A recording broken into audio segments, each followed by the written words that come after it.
Update या विसर्जन मिरवणुकीचे जाणून घेतच राहू।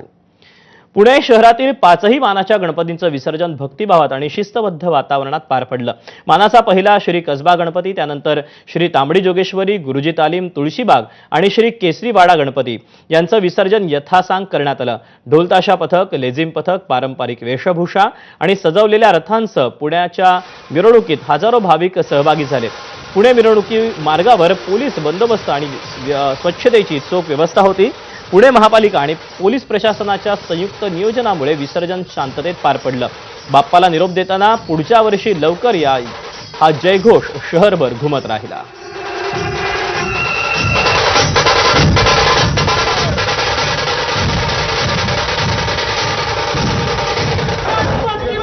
तेव्हा मानाचा कसबा गणपती पहिला, ज्याचं खरं तर नियोजित वेळेच्या अगोदरच विसर्जन पार पडलेलं होतं, तर मानाचा दुसरा गणपती अर्थात तांबडी जोगेश्वरी या देखील गणपतीचं नियोजित वेळेच्या अगोदरच यावर्षी विसर्जन पार पडलं। पालखी असेल, त्यासोबतच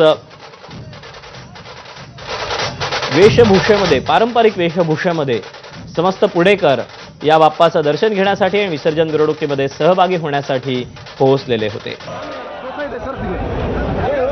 शहरातील मानाचे 5 गणपती, त्यातला हा दुसरा गणपती तांबडी जोगेश्वरी याचं देखील वेळेच्या अगोदरच विसर्जन पार पडलेलं होतं आणि त्यानंतर तांबडी जोगेश्वरी, पुण्याचा राजा असं बिरुद मिरवणारा गुरुजी तालीम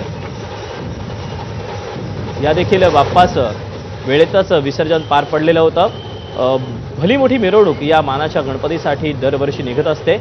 यंदा देखील याच थाटामध्ये, याच बाजामध्ये ही मिरवणूक पार पडलेली होती आणि गणेश भक्तांचा, मंडळाच्या कार्यकर्त्यांचा उत्साह हा शिगेला पोहोचलेला होता। तर दुसरीकडे कुठेतरी मनामध्ये एक वेगळा भाव देखील दाटलेला होता। अर्थातच 10 दिवस मनोभावे पूजा अर्चा केल्यानंतर या लाडक्या गणरायाला निरोप देताना काहींचा कंठही दाटून आलेला होता। त्यानंतर तुळशीबागेचा गणपती, अर्थातच या बाप्पाची देखील विसर्जन मिरवणूक वेळेमध्ये पार पडलेली होती। याच्या ज्या मोठ्या मूर्ती असतात, या मूर्ती वर्षानुवर्ष तशाच पूजल्या जातात, तर पूजेसाठी जी छोटी मूर्ती असते या मूर्तींचं विसर्जन हे केलं जातं। एक विशेष बाब म्हणजे पुणे महानगरपालिकेकडून कृत्रिम हौद तयार केले जातात, या हौदातच या मानाच्या गणपतींचं विसर्जन होतं।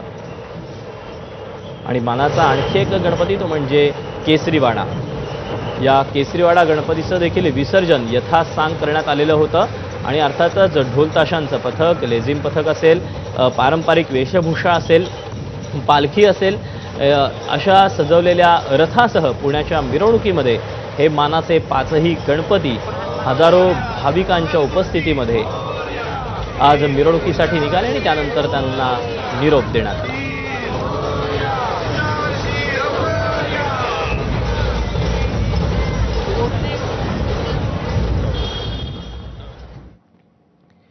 पुण्यातील दगडूशेठ गणपतीचं विसर्जन झालं। 9